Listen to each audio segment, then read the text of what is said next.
আজকে আমরা দেখব সপ্তম শ্রেণীর তৃতীয় পর্যায়ক্রমিক মূল্যায়ন 2024-এর অঙ্কের কোশ্চেনের সলিউশন। প্রথম অঙ্কটা কি বলেছে?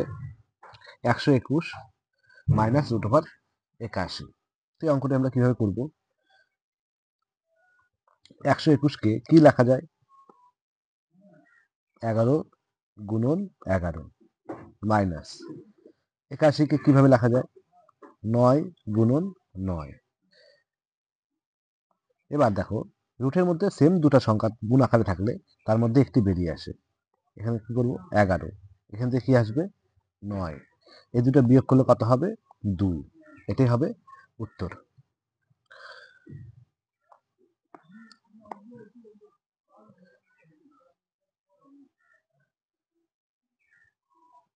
পরের অঙ্কটা কি বলেছে? a স্কয়ার প্লাস b স্কয়ারের সাথে কোন সংখ্যা যোগ করলে এটি পূর্ণবর্গ হবে? তো এক কথায় উত্তর দিবা প্লাস মাইনাস 2ab।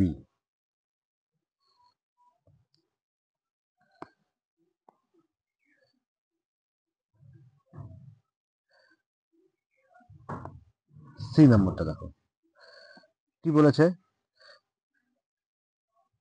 2.0996 এর 3 দশমিক স্থান পর্যন্ত আসন্ন মান। তো আমরা কিভাবে করি অঙ্কটিকে? 2.0996। এবার দেখো কি বলেছে? 3 দশমিক স্থান মানে কি? দশমিকের পর 3 ঘর যাও, এটা হচ্ছে 3 ঘর। 3 ঘরের পরের যে সংখ্যাটা আছে 6, সেটা 5 থেকে বড় না ছোট? দেখা যাচ্ছে 5-এর থেকে তো অবশ্যই বড়। তাহলে 6-এর আগে যে ঘরটা আছে তার সাথে 1 যোগ করো, +1 করলে কত হবে? 9 × 10 0, হাতে থাকলো 1। আবার ওই +1টাকে এর সাথে যোগ করো, 9 × 10 0, হাতে থাকলো 1। ওই 1টাকে আবার এর সাথে যোগ করো, তাহলে কত হচ্ছে? 1.2, অর্থাৎ কত হবে? 2.1। এটাই হবে উত্তর।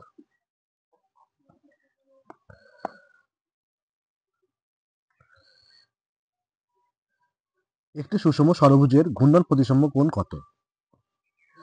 একটি সুষম ষড়ভুজের ঘূর্ণন প্রতিসম কোণ কত হবে? 60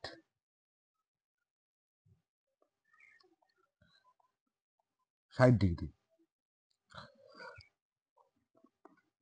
পরের অঙ্কটা কি বলেছে? একটি পঞ্চভুজের কর্ণ সংখ্যা কয়টি? কিভাবে করব? সূত্রটা কি? কর্ণ সংখ্যা বের করার একটা সূত্র আছে। কি সূত্র? n × n-3/2। এখানে n সমান সমান বাহুর সংখ্যা, তাহলে n এর জায়গায় 5 বসাও। 5, এখানে হবে 5, 3/2। তাহলে কত হবে? 5 থেকে 3 বিয়োগ করলে 2, 2 এর সাথে 2 কেটে যাবে, এখানে হবে 5। তাহলে কর্ণ সংখ্যা কয়টা হবে? 5টি।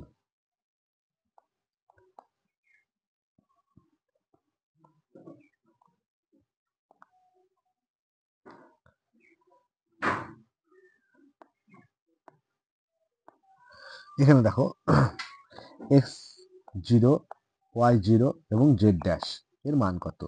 দেখো, কোনো সংখ্যার পাওয়ার যদি শূন্য থাকে তার ভ্যালু সবসময় 1 হয়।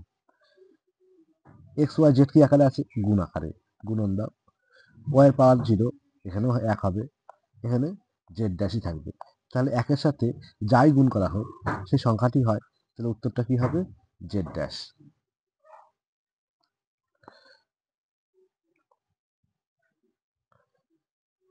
একটি সুষম বহুভুজের ঘূর্ণন প্রতিসম কোণ 60, বাহুর সংখ্যা ঠিক এই অঙ্কটার মতন।